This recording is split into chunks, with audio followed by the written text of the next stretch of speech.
Hello everyone, मैं हूं advocate Rahul Mishra और आज के वीडियो में हम लोग समझने की कोशिश करेंगे कि अगर आपको आपकी वाइफ के झूठ के अगेंस्ट जब आपने पाया कि उन्होंने आपसे झूठ बोला हुआ है, उन्होंने अपने एफिडेविट में झूठ बोला हुआ है, ऑनरेबल कोर्ट को मिसगाइड किया हुआ है, ये सारी की सारी चीज़ें जो उन्होंने करी हुई हैं, इसके लिए उन पर आप कार्रवाई करना चाहते हैं और आप सेक्शन 340 सीआरपीसी की कार्रवाई करना चाहते हैं, तो आपको ये कार्रवाई किस स्टेज पर करनी चाहिए और किस स्टेज पर नहीं करनी चाहिए, आज हम लोग यही समझने की कोशिश करेंगे। लेकिन उससे पहले मेरी रिक्वेस्ट है कि अगर आप लोग चैनल पर नए हैं या पहली बार आ रहे हैं या अभी तक आप लोगों ने इसे सब्सक्राइब नहीं किया तो प्लीज़ आप इसे सब्सक्राइब करिएगा। साथ ही साथ अगर आप मुझसे पर्सनली लखनऊ या दिल्ली में मुलाकात करना चाहते हैं तो अपनी अपॉइंटमेंट बुक कराइए और अपॉइंटमेंट बुक कराकर आप मुझसे मिल सकते हैं। चलिए हम लोग स्टार्ट करते हैं। देखिए, जैसे कि आपको पता है कि आपकी वाइफ आपसे लगातार झूठ बोल रही है, ऑनरेबल कोर्ट में वो झूठ बोल रही है, अपने एफिडेविट में झूठ बोल रही हैं और इस झूठ के लिए आप उनको सजा दिलाना चाहते हैं और सेक्शन 340 की कार्रवाई करना चाहते हैं। अब आपको ये कार्रवाई कब करनी चाहिए और ये कार्रवाई आपको कब नहीं करनी चाहिए, आपको इस कार्रवाई के दौरान किन किन बातों का ध्यान रखना चाहिए। यदि पत्नी ने आप पर झूठे आरोप लगाए हैं, जैसे कि उसने बताया है अपनी कंप्लेंट में या अपनी पिटीशन में ऑनरेबल कोर्ट को कि आप उसके साथ मारपीट करते हैं, मेंटली फिजिकली टॉर्चर करते हैं, उसके साथ क्रूएलिटी करते हैं, दहेज की मांग करते हैं, डोमेस्टिक वायलेंस उसके साथ हो रहा है, ये सारी की सारी चीज़ें उसने अपने एफिडेविट में लिखी हुई है, अपने पिटीशन में लिखी हुई है। अब आप कहते हैं कि ये सारे के सारे आरोप जितने भी उसने लगाए हैं वो निराधार हैं, झूठ हैं। एफिडेविट में उसने बहुत सारा झूठ लिख रखा हुआ है। इस स्टेज में आपको पता चल जाता है कि आपकी पत्नी ने आपसे झूठ बोला हुआ है और ऑनरेबल कोर्ट को मिसगाइड कर रही है, झूठ बोल रही है। तो क्या आपको इस दशा में कार्रवाई कोर्ट में करनी चाहिए सेक्शन 340 सीआरपीसी की? तो इसका प्रश्न ये है कि क्या मैं कार्रवाई करूं 340 सीआरपीसी की? Should I start proceeding of section 340 CrPC? Is this the right stage to do so? तो आंसर इसका होगा no, this is not the right stage. ये सही समय नहीं है सेक्शन 340 सीआरपीसी की कार्रवाई करने के लिए।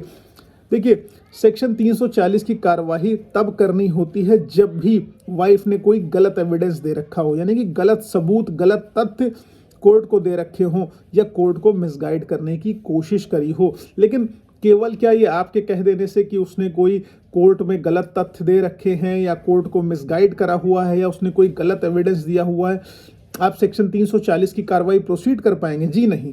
जब तक आपके पास एप्रोप्रिएट एविडेंस नहीं होंगे, प्रूफ नहीं होंगे, सबूत नहीं होंगे, तब तक आप सेक्शन 340 सीआरपीसी की कार्रवाई अगर करते हैं तो उसके एडवर्स इम्पैक्ट होंगे, आपको लेने के देने उसमें पड़ जाएंगे। अब आपने कहा कि जैसे जो भी कहा है वाइफ ने वो सब झूठ कहा है, जब तक की एविडेंस नहीं है तब तक आप सेक्शन 340 की कार्रवाई में ना जाएं।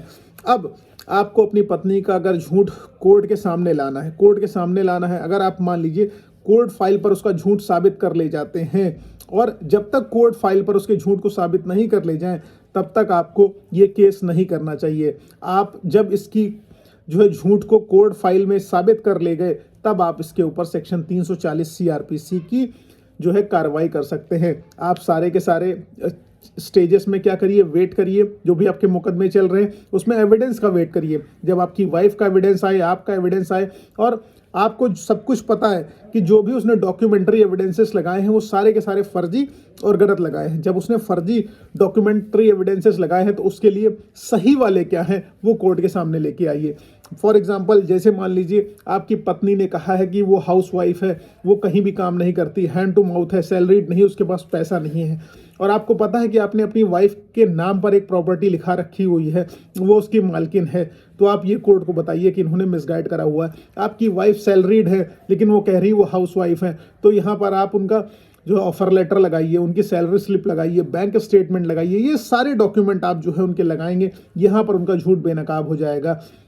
जैसे कि वाइफ कह रही कि आप जो है उनके नाम पर कोई आपने प्रॉपर्टी नहीं रखी है, आपने mutual fund, share, bond, debenture उनके नाम पर डाल रखे हुए हैं जिसपे आपका कोई स्वामित्व नहीं है, उनकी ओनरशिप है, सिंगल होल सोल ओनर है वो। तो ऐसी कंडीशन में जब तक कि पक्के सबूत आपके पास नहीं है तब तक आपको इस कार्रवाई में नहीं जाना है।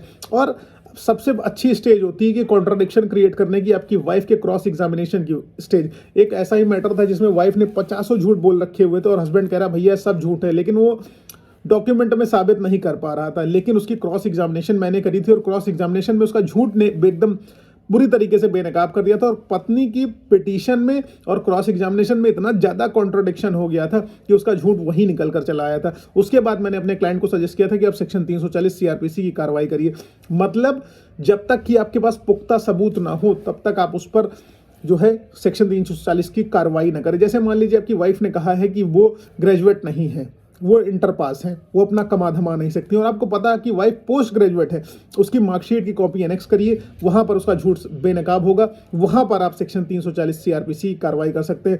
मतलब आप सब मिला के ये समझ लीजिए, जब तक सेक्शन 340 की कार्रवाई करनी है, जब भी आपको सेक्शन 340 सीआरपीसी की कार्रवाई करनी है, जब तक पक्के पुख्ता मजबूत सबूत आपके पास ना हो कि आप अपनी चीजों को एकदम साबित कर दें, तब तक आप सेक्शन 340 सीआरपीसी की कार्रवाई ना करें, वरना इसका एडवर्स इंपैक्ट जाएगा और आपकी कोर्ट में इमेज खराब हो जाएगी और फैसला इससे आपके अगेंस्ट जा सकता है।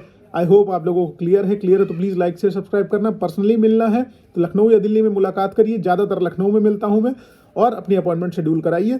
और व्हाट्सएप नंबर जो है डिस्क्रिप्शन में है, बिना अपॉइंटमेंट के नहीं मिल पाएंगे, एकदम क्लियर कट आपको बता दे रहे हैं।